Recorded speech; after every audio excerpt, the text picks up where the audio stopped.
اور اگر آپ نے ابھی تک ہمارا چینل سبسکرائب نہیں کیا تو فوراً سبسکرائب کیجئے، ساتھ ہی بیل آئیکن پر کلک کریں تاکہ مزید آنے والی ویڈیو ہیں وہ آپ کو وقت پر ملتی رہیں۔ اللہ حافظ۔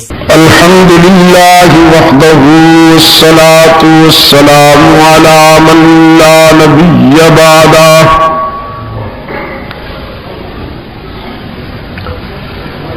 وعلى آلہ واصحابہ الذین اوفوا عہدہ الذين هم مفاتيح الرحمة ومصابيح الغرر أعوذ بالله من الشيطان الرجيم بسم الله الرحمن الرحيم ما آتاكم الرسول فخذوه وما نهاكم عنه فانتهوا واتقوا الله صدق الله مولانا العظيم وقال النبي صلى الله عليه وسلم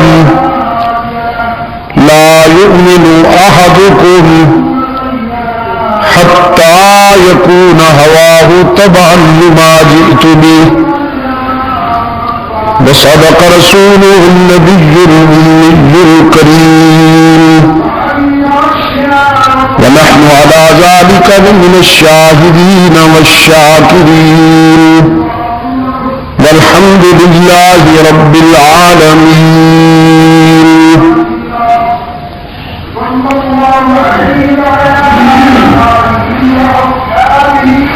اگر مناسب سمجھے تو یہ دروازے بند کر دیں تاکہ وہ باہر سے آواز ڈسٹرب نہ کرے مجھے۔ باہر والے دوست ہمارے دوستوں،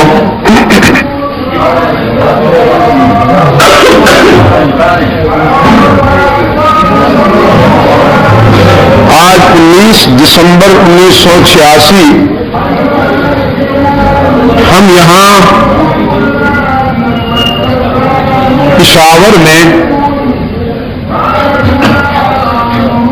جمعہ کی نشست میں دعوت و تبلیغ کی نسبت سے جمع ہیں، اور اس مختصر سی ملاقات میں میں جو آپ سے گفتگو کروں گا اس کے لیے کتاب اللہ کا وہ حصہ بنیاد ہے جو ابھی ابھی آپ کے سامنے تلاوت کیا گیا۔ حق تعالی کا ارشاد ہے، جو کچھ تمہیں رسول کے قول و عمل سے ملے اس کو اپنا لو، اور جس بات سے اللہ کا رسول تمہیں روکے اس سے رک جاؤ، یہی ایمان کی روح ہے کہ اطاعت رسول میں تم اپنی ذاتی سوچ کو قربان کر دو،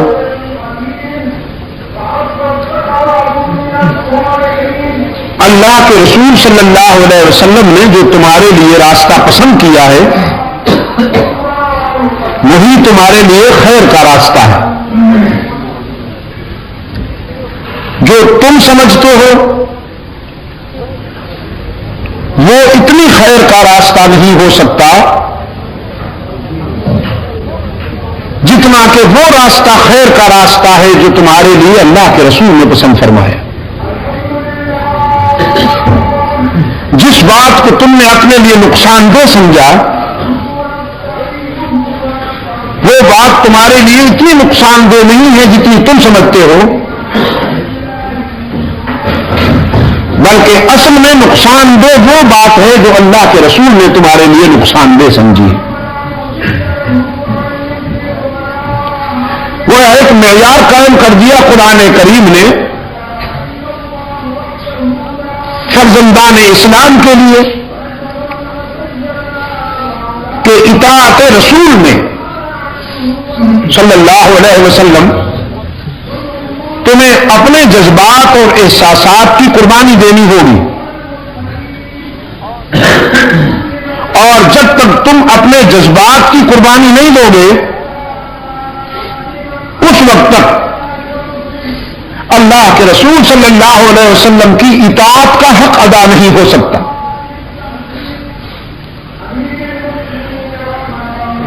سرکار دو عالم صلی اللہ علیہ وسلم کی حدیث بھی میں نے کوٹ کی ہے ابھی،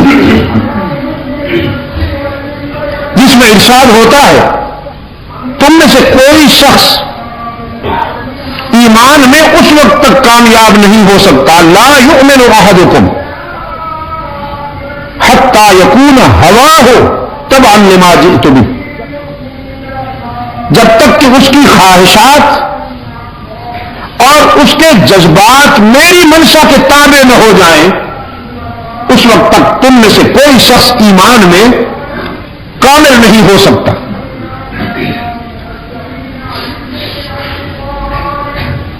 گویا مسلمان اللہ اور اس کے رسول کی اطاعت میں اپنے آپ کو اس حد تک پابند بنا لیتا ہے کہ اس کے جذبات و احساسات اور اس کی خواہشات اللہ اور اس کے رسول کی منشا کے تابع ہو جاتی ہیں، تب جا کر وہ دنیا اور آخرت کی واضح کامیابیاں حاصل کر سکتا ہے۔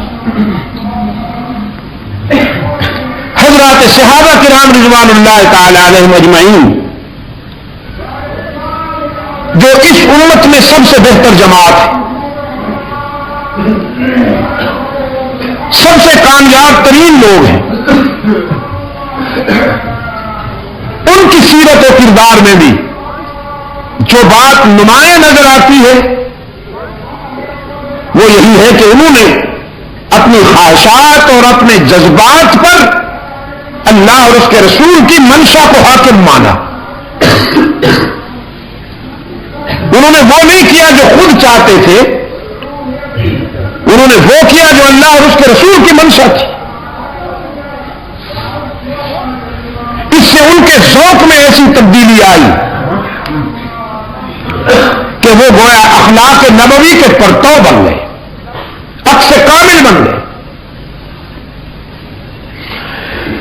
علامہ ابن حجر اسقلانی رحمۃ اللہ تعالی علیہ نے حلقہ رسالت کا تجزیہ کرتے ہوئے ایک خوبصورت تضمین کی ہے کہ سرکار دو عالم صلی اللہ علیہ وسلم اپنے شاگردوں کے حلقہ میں تشریف فرما تھے، فرمانے لگے کہ اللہ نے میرے دل میں اس دنیا کی 3 چیزوں کی محبت ڈال دی ہے۔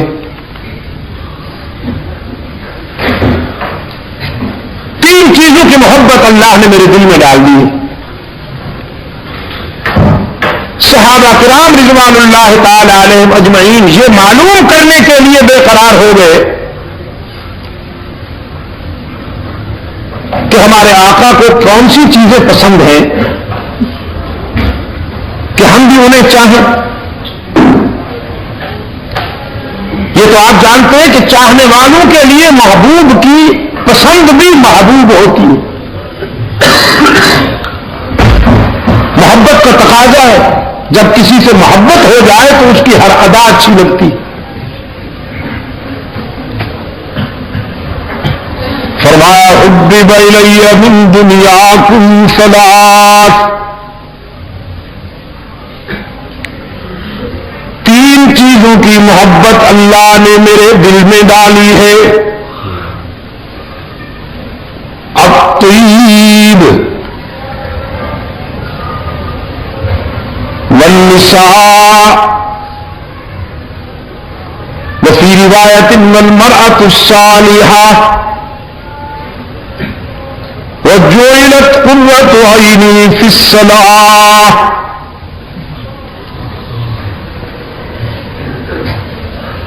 اللہ نے خوشبو کو بھی میرے دل میں محبوب بنا دیا ہے، خوشبو بھی بہت پسند ہے۔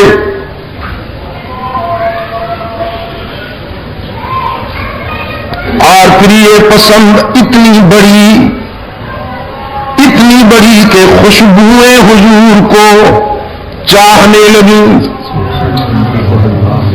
سرکار دو عالم صلی اللہ علیہ وسلم کا سراپا اقدس ہر وقت مہکتا تھا، عطر لگائے بغیر بھی خوشبوئیں ٹپکتی تھی رحمت عالم صلی اللہ علیہ وسلم سے۔ اس قدر خوشبوئیں مہکتی تھی حضور کے جسد اطہر سے کہ جس گلی سے گزر جاتے وہ گلیاں مہکتی۔ ڈھونڈنے والے راستوں کی مہک سے اندازہ کر لیا کرتے تھے کہ ابھی اللہ کا محبوب یہاں سے گزرا ہے۔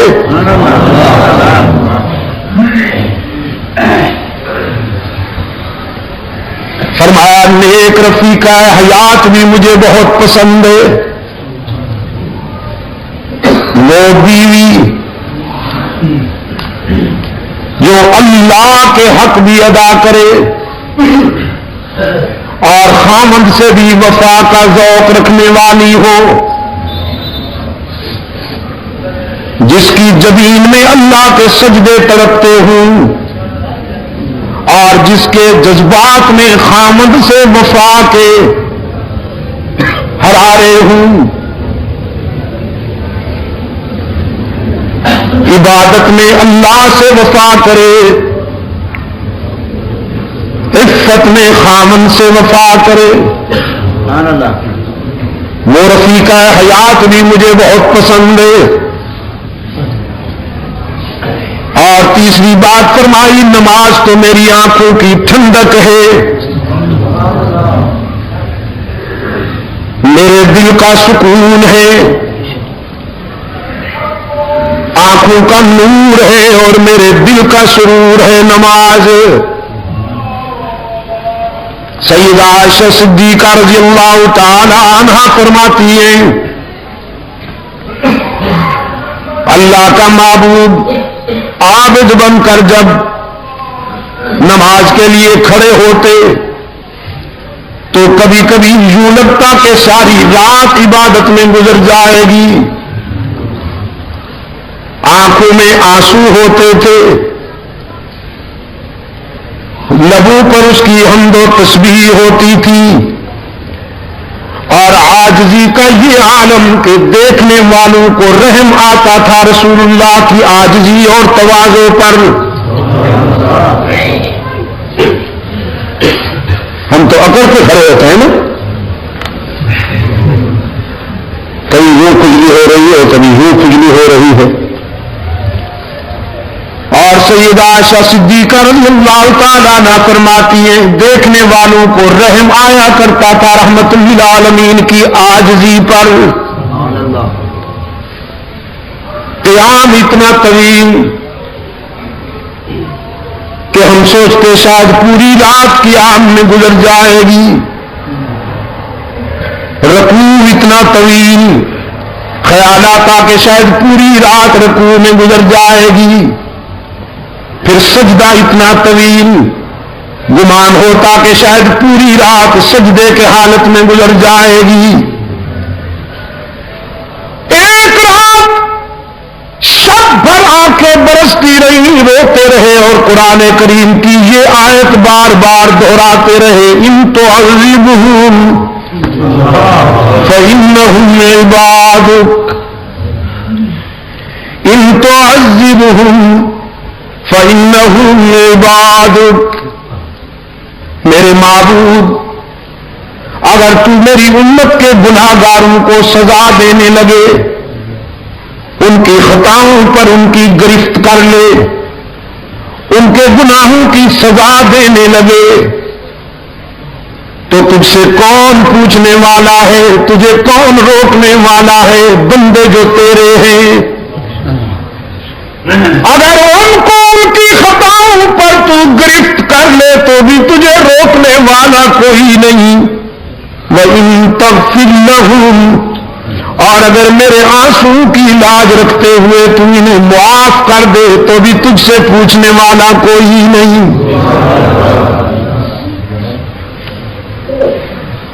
سیدہ عائشہ صدیقہ رضی اللہ تعالی عنہا فرماتی ہیں، رحمت عالم صلی اللہ علیہ وسلم کے پائے اقدس سوج جاتے تھے، رو رو کر آنکھوں پہ ورم آ جایا کرتا تھا۔ ایک صبح رقت کے ساتھ سیدہ فرماتی ہیں، اللہ کے محبوب آپ تو معصوم ہیں، آپ کی ذات سے خطا و سہو کا کوئی تصور بھی نہیں، پھر اس قدر عاجزی کیوں کرتے ہیں؟ اس قدر تواضع کیوں کرتے ہیں؟ ساری رات روتے رہتے ہیں۔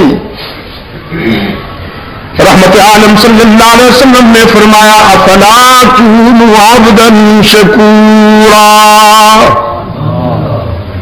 عائشہ میں اس کا شکر کیوں نہ ادا کروں جس نے یتیم کو سارے نبیوں کا امام بنا دیا، اس نے اپنے لطف و عطا میں کوئی کمی کی ہے کہ میں اس کے شکر میں کمی آنے دوں؟ فرمایا وجعلت قرۃ عینی فی الصلاۃ، نماز تو میرے آنکھوں کی ٹھنڈک ہے۔ فقام ابو بکر، صدیق اکبر رضی اللہ تعالیٰ عنہ کھڑے ہوئے، وفاؤں کا بادشاہ، وفاؤں کا بادشاہ، جب ہر طرف سے انکار ہو رہا تھا صدیق اکبر نے اقرار کیا، وفاؤں کا بادشاہ۔ جب ساری دنیا سوشل بائیکاٹ کر رہی تھی رحمت عالم سے، صدیق اکبر نے ایثار کا معیار قائم کر دیا۔ جب پتھر پھینکے جا رہے تھے صدیق اکبر نے سینے پہ پتھر کھائے۔ رحمت عالم صلی اللہ علیہ وسلم اس لیے فرمایا کرتے تھے، سب کے احسانات کا بدلہ چکا دیا ہے، لیکن ابو بکر میرا وہ یار ہے کہ اس کے احسانات کا بدلہ حشر میں اللہ ادا کرے گا۔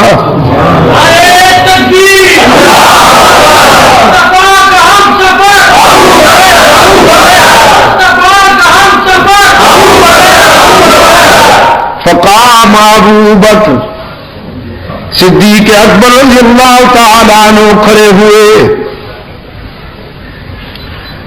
عرض کیا اللہ کے محبوب مجھے بھی تین چیزیں بہت پسند ہیں،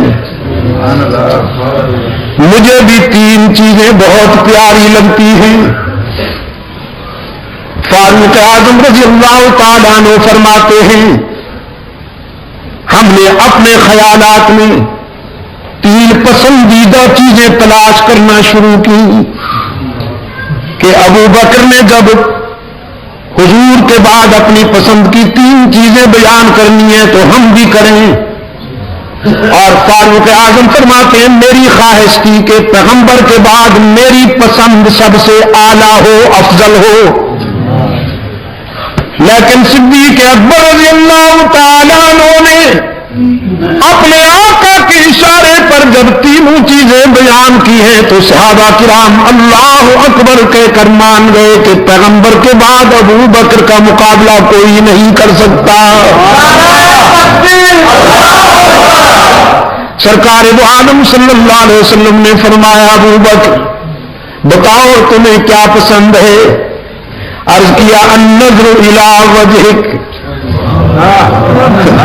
آپ کے چہرے کی طرف دیکھتے رہنا دنیا و ما فیہا سے زیادہ پسند ہے۔ اب اس کا مقابلہ کون کرے؟ النظر الی وجہک محبوب کے چہرے میں کتنی کشش ہوتی ہے یہ کسی چاہنے والے کا دل جانتا ہے. پھر جب محبوب ہو محمد عربی جیسا اور چاہنے والا ہو صدیق اکبر جیسا. فرمایا النظر الی وجہک، آپ کے چہرے کی طرف دیکھتے رہنا مجھے دنیا و ما فیہا سے زیادہ پسند ہے. اور پھر اللہ نے بھی کیسا کرم کیا، ابو بکر کے ذوق کی کیسے تسکین کی اللہ نے کہ ہجرت کے سفر میں 3 راتیں غار میں اپنی گود میں سلائے بیٹھے ہیں اللہ کے محبوب کو. ابن حجر اسقلانی لکھتے ہیں ابو بکر کی گود میں رحمت للعالمین کا چہرہ انور ایسے لگتا تھا کہ ان القرآن یفتح فی الرحل، جیسے رحل میں قرآن کا نسخہ کھلا ہوا ہو.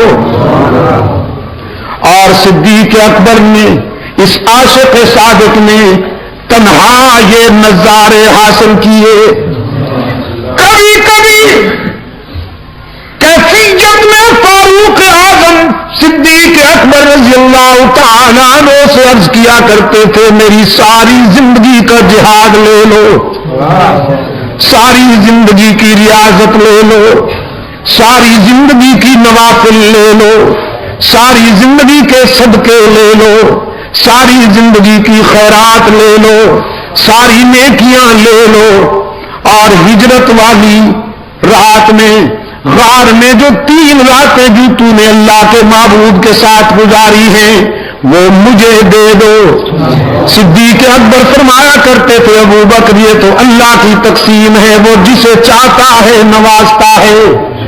آپ کہتے ہیں اگر ساری کائنات بھی مجھ سے سودا کرنا چاہے، ساری کائنات کہے کہ ابو بکر خوبیاں تو لے لے اور وہ ہمیں دے دے تو میں ہجرت والی رات میں غار کی خلوتوں میں گزری ہوئی 3 راتوں کا ایک لمحہ بھی کسی کو نہ دوں.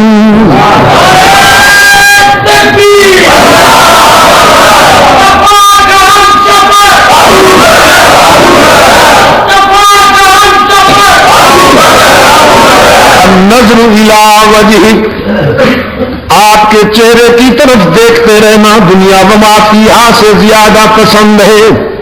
وانفاق مالی علی امرک، آپ کی منشا پر اپنا سب کچھ قربان کر دینا بھی بہت پسند ہے. میرے آقا جب آپ چاہیں تو گھر میں سوئی بھی نہ رہنے دوں، جب آپ کے دین کو ضرورت پڑے تو اپنے گھر کے برتن بھی لٹا دوں، اپنا لباس بھی حاضر کر دوں. وانفاق مالی علی امرک، آپ کے حکم پر آپ کی منشا پر اپنا سب کچھ لٹا دینا بھی بہت پسند ہے. وَأَن يَكُونَ بِنْتِي فِي بَيْتِكَ، اور میری بیٹی کا آپ کی رفیقہ حجات بن کر رہنا بھی مجھے بہت پسند ہے. مجھے آپ کا سسر کہا جائے، آپ کو میرا داماد کہا جائے، یہ نسبتیں اور قسمتیں بھی بہت پسند ہیں. بازی تو جیت لی، ہاں پہلا نمبر تو لے لیا صدیق اکبر نے. فقام عمر بن الخطاب رضی اللہ تعالی عنہما فقال صدقت یا ابا بکر وحبب الی من الدنیا ثلاث. فاروق اعظم نے کھڑے ہو کے کہا ابو بکر تو نے سچ کہا. پھر اپنے قائد کی طرف دیکھتے ہوئے عرض کیا اللہ کے محبوب 3 چیزیں مجھے بھی بہت پیاری لگتی ہیں. رحمت عالم صلی اللہ علیہ وسلم نے فرمایا عمر بیان کرو تمہیں کون سی 3 چیزیں پسند ہیں. فاروق اعظم نے عرض کیا الامر بالمعروف والنہی عن المنکر والثوب الخلق. یہ آپ کو اولیاء کرام کی نشانیاں بتا رہا ہوں کہ اولیاء کرام کیسے ہوتے ہیں. فاروق اعظم نے عرض کیا اللہ کے محبوب نیکیوں کی اشاعت کرنا بہت پسند ہے، معروفات کی اشاعت کرنا بہت پسند ہے، اور برائیوں کا خاتمہ کرنا مجھے بہت پسند ہے، امر بالمعروف نہی عن المنکر بہت پسند ہے، اور تیسری بات عرض کی پھٹا پرانا لباس پہننا بھی بہت پسند ہے۔ پشاور کے روشن ضمیروں، رحمت عالم صلی اللہ علیہ وسلم کی تعلیم و تربیت کے نتیجے میں جو انسان تیار ہوئے، ابھی میرا عزیز کہہ رہا تھا نا عبد الباسط سلمہ کہ انہوں نے اپنے کردار سے انسانیت کا معیار قائم کر دیا، معیار قائم کر دیا انسانیت کا، کہ جو سنا اس پر عمل کر کے دکھایا، جو کہا اس پر عمل کر کے دکھایا۔ حضرت زید رضی اللہ تعالیٰ عنہ فرماتے ہیں فاروق اعظم کے نام کی جلالت عرب و عجم تک محسوس کی جا رہی تھی، باطل لرزتا تھا ایوانوں میں فاروق کا نام سن کر، کیسر و کسرا کا جنازہ اٹھ گیا تھا، اس جلیل القدر کے کردار کی، جلیل القدر انقلابی انسان کے کردار کی دھمک نے باطل کا منہ کالا کر دیا تھا۔ خط لکھتے ہیں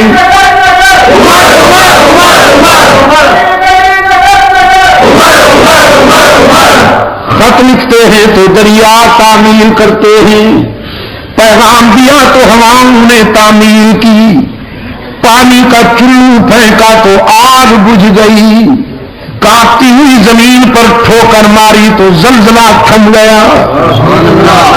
عظمت کا یہ عالم ہے۔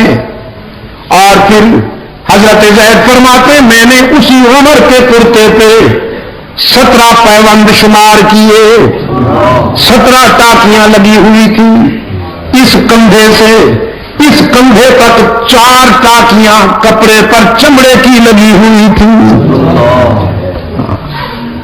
خالی زمین پر سو جاتے تھے، خاک سے پیار کرتے تھے۔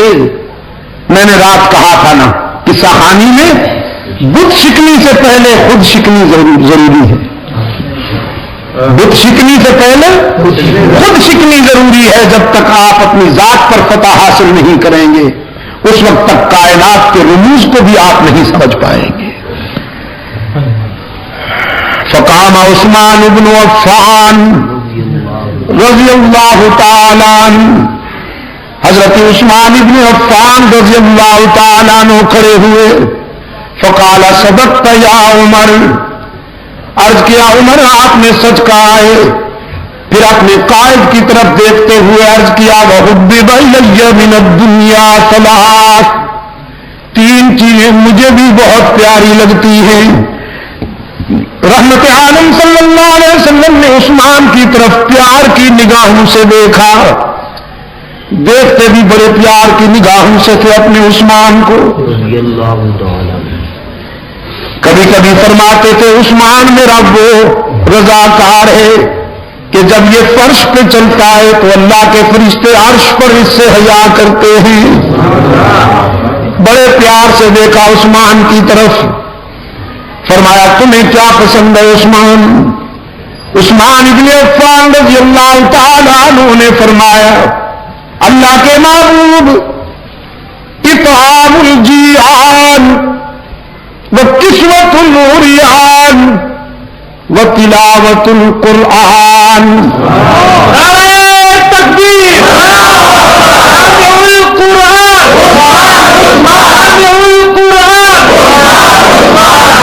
تین چیزیں مجھے بھی بہت پسند ہیں، بھوکوں کو کھانا کھلانا پسند ہے،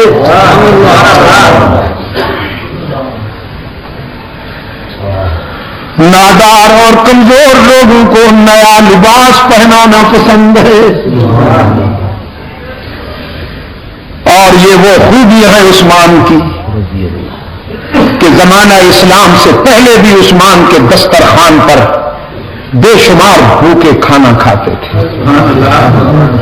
تلاش کرتے تھے کوئی نادار مل جائے، کوئی غریب الحال مل جائے کہ اس کے آنسو اپنے دامن میں لے لوں اور اپنی خوشیاں اس کے دامن میں ڈال دوں۔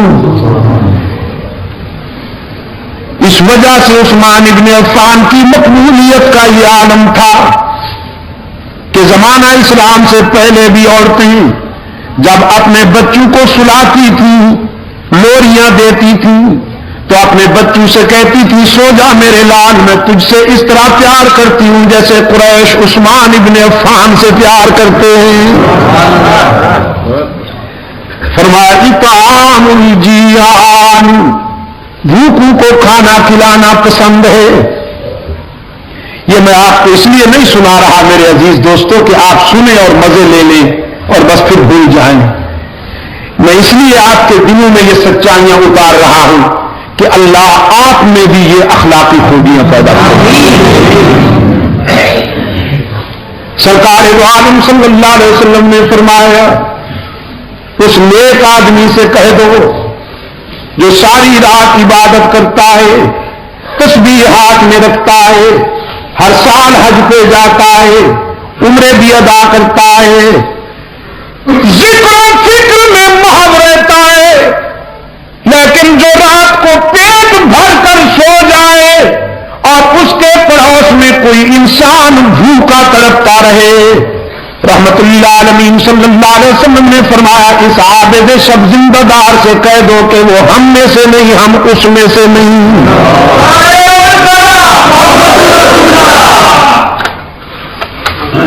بھوکوں کو کھانا کھلانا پسند ہے، نادار لوگوں کو کپڑے پہنانا پسند ہے، اور ڈوب کر قرآن کی تلاوت کرنا بھی بہت پسند ہے۔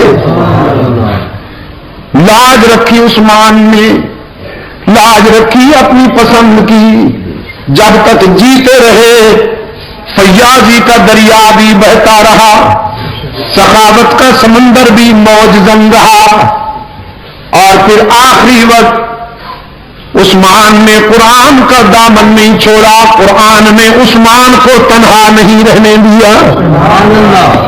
شہداء کی صف میں صرف عثمان منفرد مظلوم ہے کہ جس نے قرآن کے دامن میں آخری سانس لیے۔ 40 دنوں کے محاصرے میں جب سبائی ایجنٹ یہودی گنڈے جو کہلاتے تو اپنے آپ کو اسلامی تھے کہ ہم جماعت اسلامی ہیں، کہلاتے تو اپنے آپ کو اسلامی تھے، قرآن بھی ان کے ہاتھ میں تھے، داڑیاں بھی تھیں، لیکن عثمان کو خائن کہتے تھے، عثمان کو اقربا پرور کہتے تھے، عثمان پر الزام تراشیاں کرتے تھے۔ ان سیاسی گنڈوں نے حضرت عثمان کے گھر کا محاصرہ کیا، 40 دن تک عثمان پر آب و دانہ بند رکھا، پھر 40 دنوں کے بعد عثمان مظلوم پر یلغار کی۔ حضرت علی رضی اللہ تعالی عنہ حضرت عثمان کے پاس آتے ہیں، کہتے ہیں عثمان اب آپ کی مظلومیت برداشت نہیں، آپ امیر المومنین ہیں، ہم آپ کی حکم عدولی بھی نہیں کر سکتے، آپ ہمیں اجازت دیجیے کہ ہم ان غنڈوں کو ٹھکانے لگا دیں، یہ مٹھی بھر شرپسند ہیں، تخریب کار ہیں، اجازت دیجیے۔ عثمان سب کچھ سننے کے بعد فرماتے ہیں علی میرا ضمیر گوارا نہیں کرتا کہ میری وجہ سے خون ریزی ہو اور مدینے کی گلیاں انسان کے خون سے سرخ ہو جائیں۔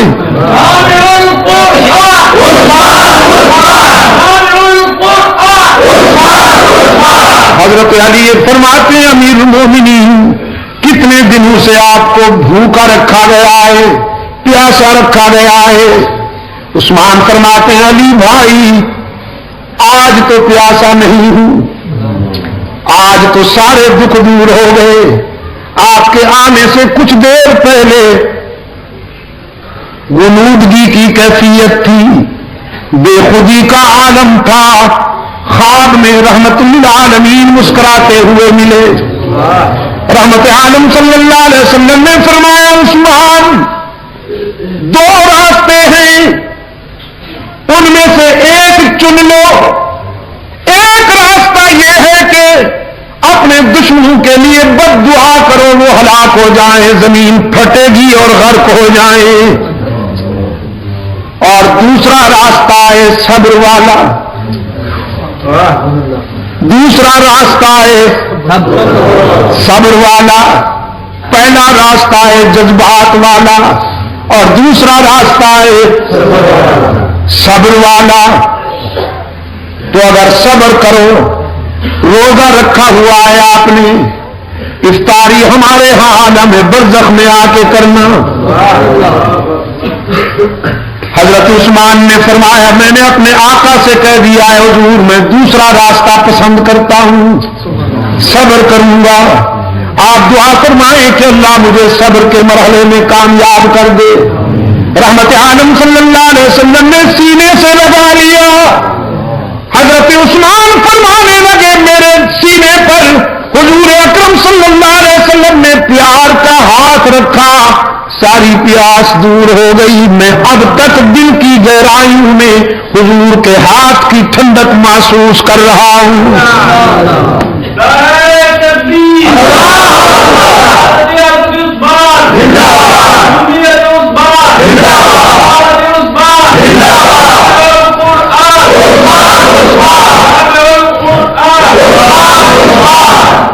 اور فرمانے لگے علی میرے آقا نے فرما دیا ہے کہ آج افطاری حضور کے دسترخوان پہ ہونے والی ہے. نظام کائنات درہم برہم ہو سکتا ہے میرے آقا کا اشارہ غلط نہیں ہو سکتا. صبر کروں گا آپ بھی صبر کیجئے. نماز عصر پڑھی لباس بدلا قرآن کو سامنے کھول کر بیٹھ گئے. بڑی تختی والا قرآن کریم تھا چمڑے کے اوراق پہ لکھا ہوا. قرآن کریم کی تلاوت شروع کر دی. پہلے پارے کی آخری آیتیں تلاوت ہو رہی تھی کہ قاتل دیوار پھاند کر اندر آ گئے. حضرت عثمان کے سینے میں انہوں نے سلاخیں اتاری داڑھی مبارک کو پکڑ کر نوچا سینے میں سلاخیں اتاری. گھائل ہو کر حضرت عثمان کے سینے سے خون کا فوارہ نکلا. قرآن نے اپنے ورقوں میں محفوظ کر لیا. قرآن کے ورقے خون عثمان سے رنگین ہو گئے. اور پھر جب گھائل ہو کر گرے تو عثمان قرآن ہی کے دامن میں جا گرے. عثمان نے قرآن کو اور قرآن نے عثمان کو سینے لگا کر یاری پکی کر لی نا. حشر کے میدان میں شہداء جب اللہ کی عدالت میں پیش ہوں گے کسی شہید کی شہادت کی گواہی ریت کے ذرے دیں گے. کسی شہید کی شہادت کی گواہی تلوار کی دھار دے گی. کسی شہید کی شہادت کی گواہی خنجر دے گا. کسی شہید کی شہادت کی گواہی خون گریبان دے گا تیر و کمان دے گا. عثمان وہ مظلوم ہے اس کی شہادت کی گواہی اللہ کا قرآن دے گا. عثمان نے جان دے دی لیکن قرآن کا دامن نہ چھوڑا. اطعام الجیان وکسوۃ العریان وتلاوۃ القرآن تین چیزیں عثمان نے بیان کی. فقام علی بن ابی طالب رضی اللہ تعالی عنہ فقال صدقت یا عثمان. حضرت علی کھڑے ہوئے فرمایا عثمان آپ نے سچ کہا ہے. پھر اپنے قائد کی طرف دیکھتے ہوئے عرض کیا وحبب الی من الدنیا ثلاث.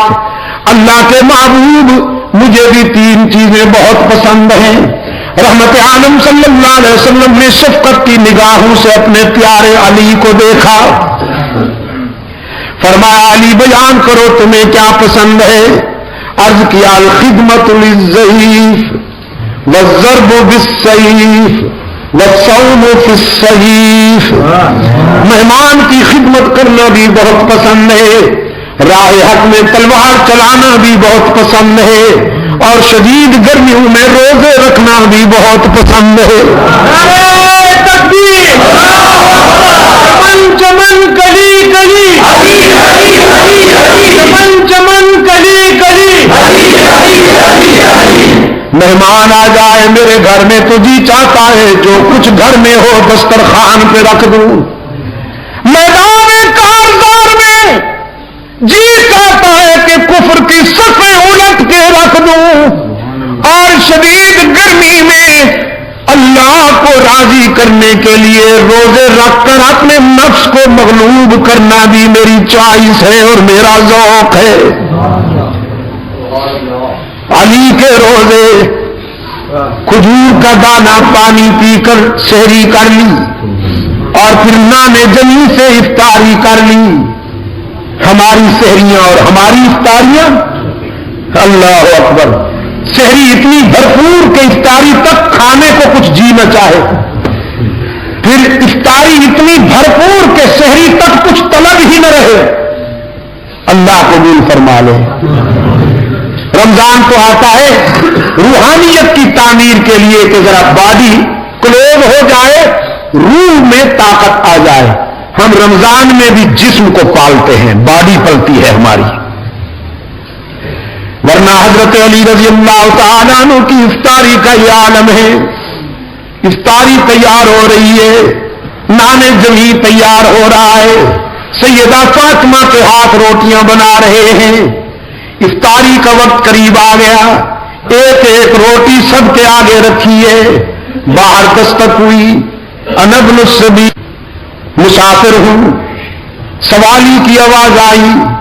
حضرت علی رضی اللہ تعالیٰ عنہ نے اپنی روٹی اٹھا کر اپنے بڑے فرزند حضرت حسن کو دیتے ہوئے فرمایا، جاؤ لخت جگر میرے حصے کی روٹی سوالی کو دے کے آ جاؤ، میں پانی پی کر افطاری کر سکتا ہوں۔ حضرت حسن رضی اللہ تعالیٰ عنہ نے روٹی لے لی، عرض کیا ابا حضور اگر اجازت ہو تو میں اپنے حصے کی روٹی بھی سوالی کے لیے لے جاؤں۔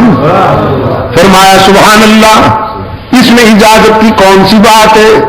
شہید کربلا رضی اللہ تعالیٰ عنہ حضرت حسین نے بھی اپنے حصے کی روٹی اٹھا کے حسن کے دامن میں ڈال لی۔ تینوں روٹیاں لے کر جب حضرت حسن جانے لگے تو سیدہ فاطمہ اس میدان میں کیسے پیچھے رہتی؟ انہوں نے تو صحابت کے گر محمد کی گود میں سیکھے تھے، انہی کی تو تعلیم و تربیت تھی۔ فرمایا بیٹے میرے حصے کی روٹی بھی سوالی کے لیے لے جاؤ، میں بھی محمد کا خون ہوں نا، پانی سے افطاری کر لوں گی۔ چاروں روٹیاں لے جانے لگے حضرت حسن، سیدنا علی کی خادمہ حضرت فضہ خادمہ اور کنیز تڑپ اٹھی اور اپنے حصے کی روٹی اٹھا کر بھی حسن کے دامن میں ڈال دی۔ عرض کیا شہزادے میرے حصے کی روٹی بھی سوالی کے لیے لے جاؤ، تاکہ دنیا کو پتہ چل جائے کہ صرف علی کا گھرانہ ہی سخی نہیں ہوتا، علی کے غلام بھی سخی ہوتے ہیں۔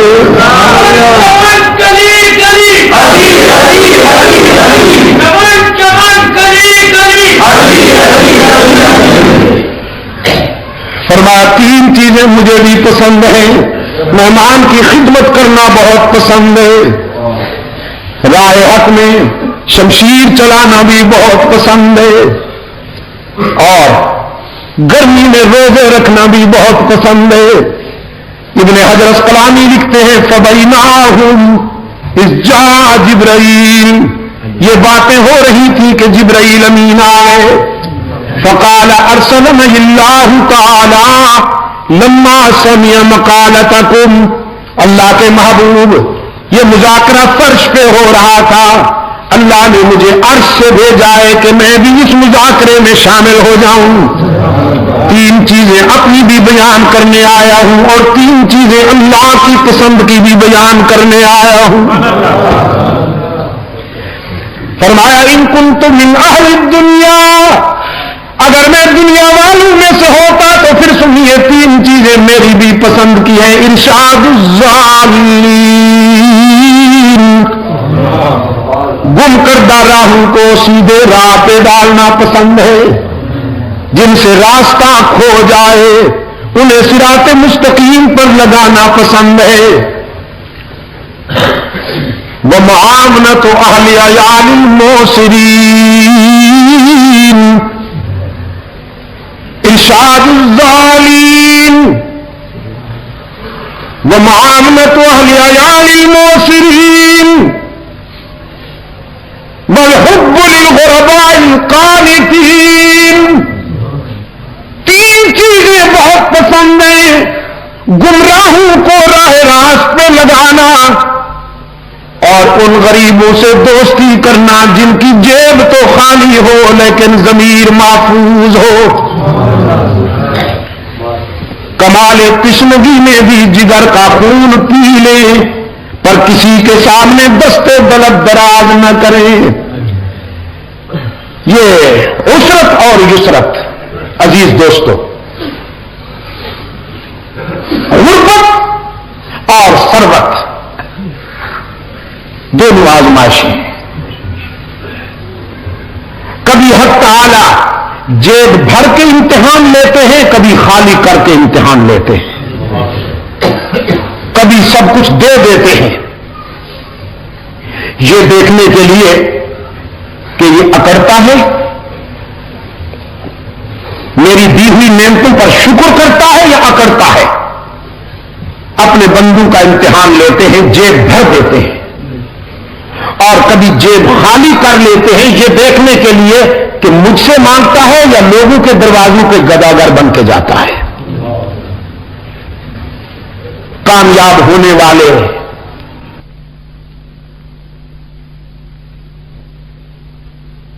کام لیا کرتے ہیں. حضرت روح الامین نے انہی کی بات کرتے ہوئے فرمایا بعض امیر غریبوں سے دوستی کرنا بھی بہت پسند ہے اور جن کے حجال زیادہ ہوں، بچے زیادہ ہوں اور آمدنی کم ہو، مخفی طریقے سے ان کا تعاون کرنا بھی بہت پسند ہے.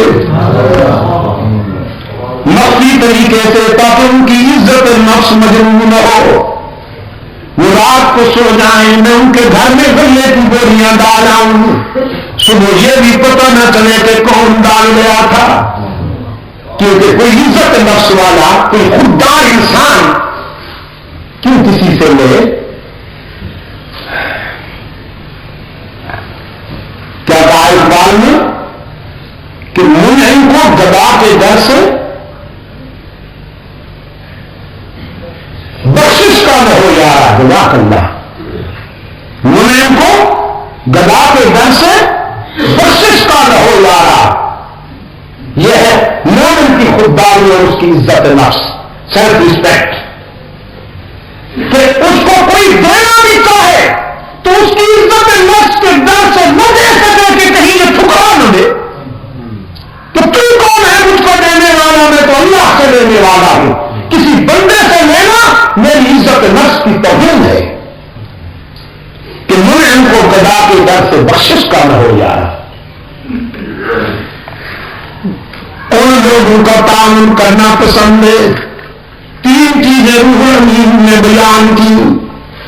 اب صحابہ کرام بھی رحمت للعالمین بھی صلی اللہ علیہ وسلم یہ سننے کے لیے بے قرار تھے کہ ہمارے رب کو کیا پسند ہے. حضرت روح الامین نے عرض کیا اپنے بندوں کی طرف سے 3 چیزیں اللہ کو بھی بہت پسند ہیں: بذل الاستطاعة والصبر عند الفاقة والبكاء عند الندامة. جب کوئی جوان اپنی جوانی اور اپنا شباب اللہ کے راستے میں خرچ کرتا ہے تو وہ بھی اللہ کا محبوب بن جاتا ہے. اسے بھی اللہ بہت پیار کرتے ہیں.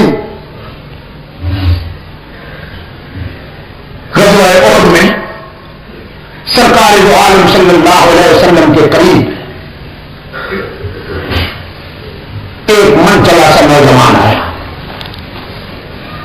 ہاتھوں میں اس کے کھجور کا خوشہ تھا, تازہ کھجوروں کا خوشہ تھا. عرض کیا اللہ کے معبود, یہ میری چمکتی ہوئی رانا جوانی, اگر میں ان سے قربان کر دوں, ٹکرا جاؤں اللہ کے دشمنوں سے, تو کیا ملے گا؟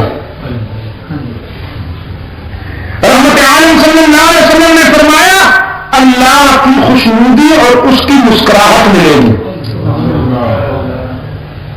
وہ نوجوان کہنے کا اچھا اللہ کی مسکراہٹ ملے گی, خوشا پھینکا اور راستے میں چلا کر تلوار لے کر نعرے تکبیر لگا کر ایسے گھس گئے کفار کی صفوں میں جیسے بادلوں میں چاند گھس جاتا ہے. سرکار دو عالم صلی اللہ علیہ وسلم نے وہ منظر بڑی شفقت کے ساتھ دیکھا, بڑی گہری توجہ کے ساتھ دیکھا کہ کفار کے پاؤں اکھڑ گئے, وہ چمٹ جاتا تھا, لاشوں کے انبار لگاتا جاتا تھا, اور پھر زخم کھاتا ہوا آگے بڑھتا چلا گیا. کسی نے پوچھا نوجوان کہاں جاتے ہو؟ وہ نوجوان پلٹ کے دیکھتا ہے, چہرے پہ مسکراہٹ ہے, خون بھی ہے اور چہرے پہ مسکراہٹ ہے. کہنے لگا کیوں روکتے ہو؟ احد کے دامن میں جنت کی خوشبو آ رہی ہے, وہیں جانا چاہتا ہوں.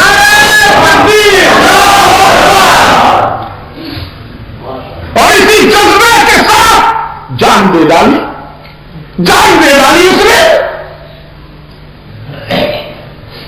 یہ جوانی بھی اللہ کو بہت پسند ہے. بذل استطاعت ہے تعالیٰ جسے شباب عطا فرمائے, خون کی حرارتیں عطا فرمائے. یہ ہے تو چند روز کی مہمان. اور اگر کوئی جوان اپنی جوانی کو اللہ کی مرضی پر خرچ کر ڈالے تو فرمایا وہ جوان بھی اللہ کو بہت پیارا لگتا ہے. اللہ کسی کو دولت عطا فرمائے, رہنا اس میں بھی نہیں, لیکن اگر اس دولت کو کوئی اللہ کی مرضی پہ خرچ کر دے تو اللہ اس سے بھی بہت پیار کرتے ہیں. بذل استطاعت, اپنی صلاحیت اور اپنی استعداد کو اللہ کے راستے میں خرچ کرنے والے بھی اللہ کو بہت پسند ہیں.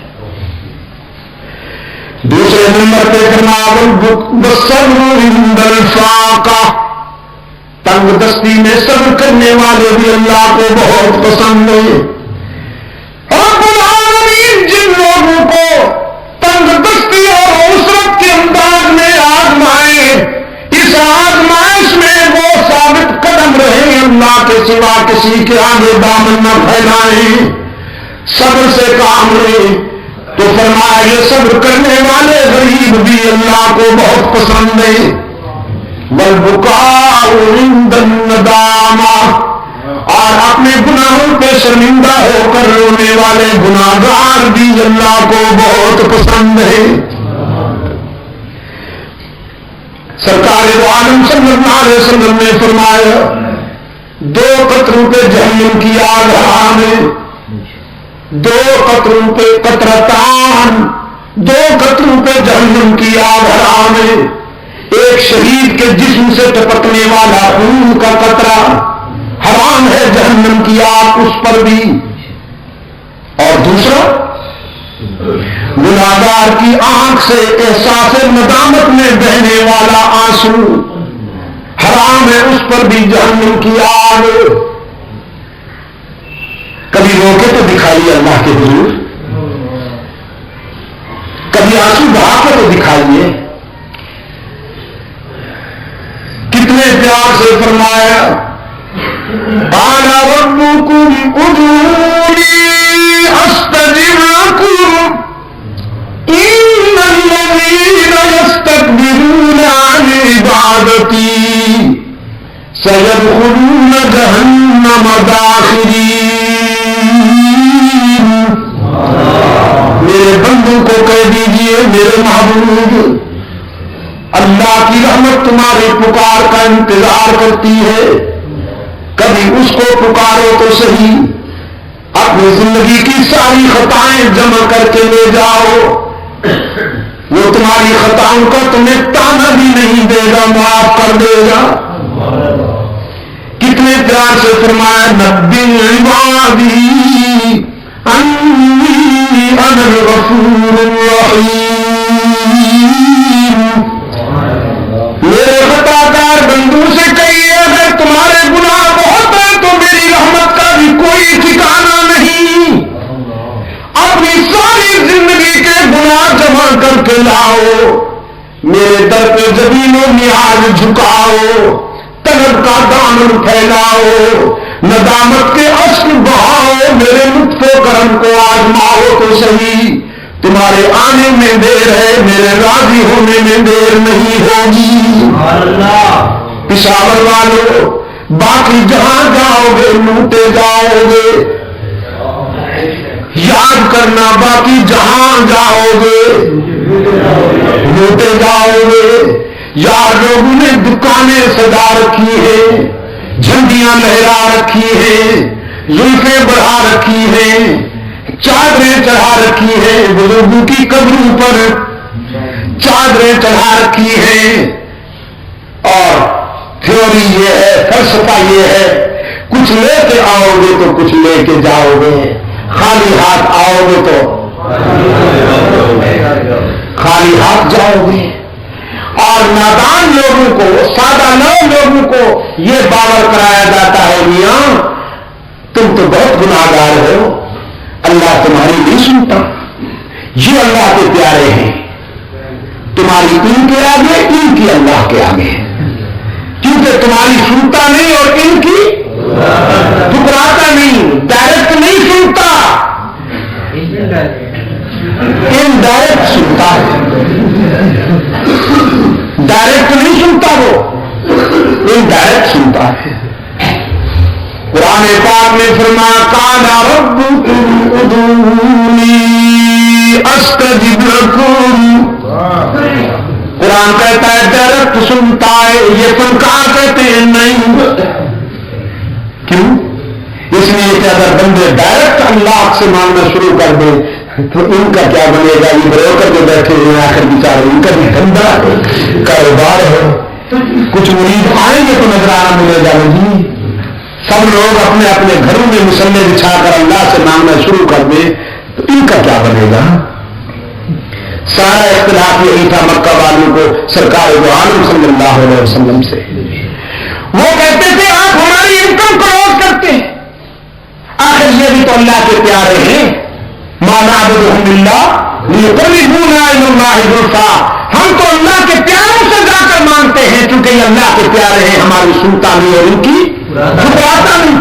اور یہی تصور ہے کلیسا کا، رہبانیت یہی ہے، عیسائیت یہی ہے۔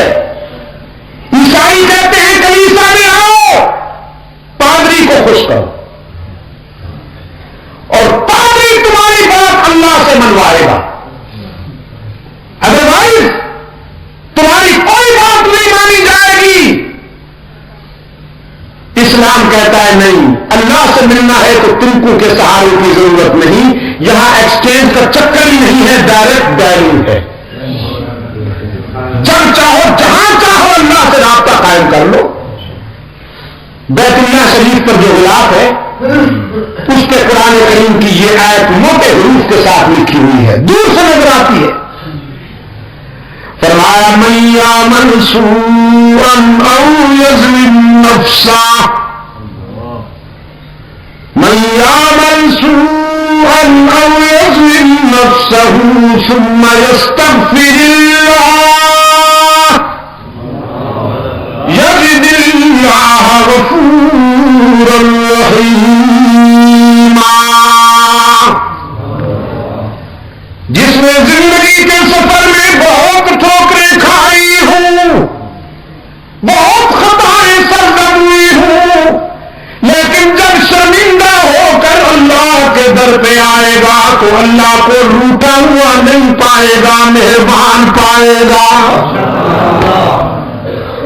بیت اللہ میں آنے والوں کے لیے سب سے پہلے بنا پہ کعبہ یہی اعلان کرتا ہے تم اپنے ناراض رب کے پاس نہیں آئے ہو، مہربان رب کے پاس آئے ہو۔ جو منوانا ہے منواؤ، جو منوانا ہے منواؤ، جتنا رونا ہے آنسو بہاؤ۔ یہاں سے کوئی مایوس اور معروم ہو کر نہیں جاتا۔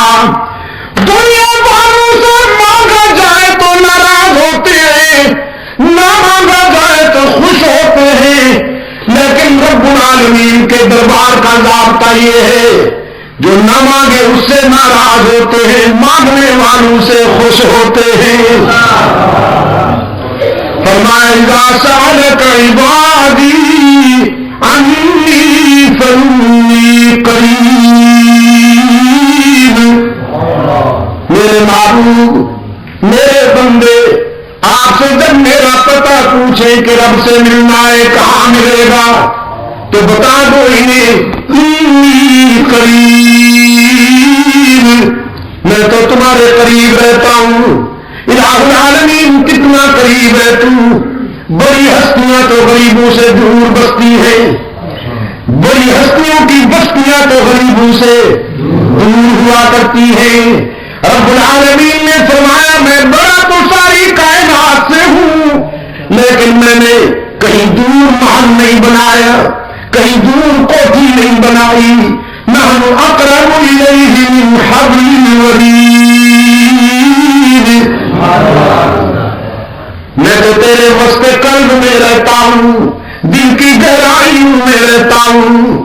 جب اتنا قریب ہوں تو پھر مجھے پکارا کرنا، میرے سامنے درد دل بیان کیا کرنا، باقی جہاں جائے گا تانا ملے گا۔ صرف یہی در ہے جہاں تانا دیے بغیر ساری خطائیں معاف کر دی جائیں گی۔